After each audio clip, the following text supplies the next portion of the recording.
Batu balobi oh mama Bijou ye munene. Munene on a évité son osukala ngwapia. Munene eza santé te, munene eza malade. Munene eza bien te. Siko mama Bijou abandi marche en pied.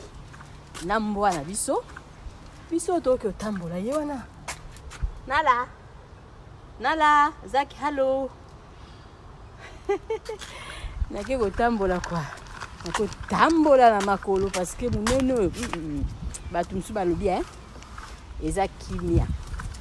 Bonga na éviter vraiment à pédicure eza nango. Ba problème eza na nango te mais c'est pas problème wa likolo ka. Pédicure eza nango. Na liaka te mais naza munene. Na ye munene moko na liaka même pas. Na éviter son osande ni pona longola ba poids. Voilà zo mon eza na oka âge. Donc on n'a pas de choix mais il faut tout tambola na makolo. Nde na otambola sikoyo. Na kena ngako tambola na makolo. Maman Bijou abina tiki voiture quoi. Beta makolo sikoyo. Bayo.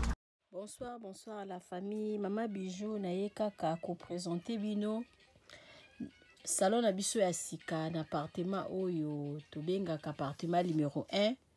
Bandeko oyo bosi bokende kuna bovanda kuna. En tout cas, to salé libino surprise, to changer libino bakiti normal, ba divan to changer pe sala manger. Et pas la mission de musala, donc musala ezokini nango malamu, mama Nadine umela. Ota la salon na biso ndenge to changer bakiti, to changer libino pe sala manger. Ndako bozo mona ezali chambre salon cuisine. Et comme kapé 2 chambres salon cuisine. Bengangai au sala réservation à appartement numéro 1 au Kozala jamais d'ici. Merci.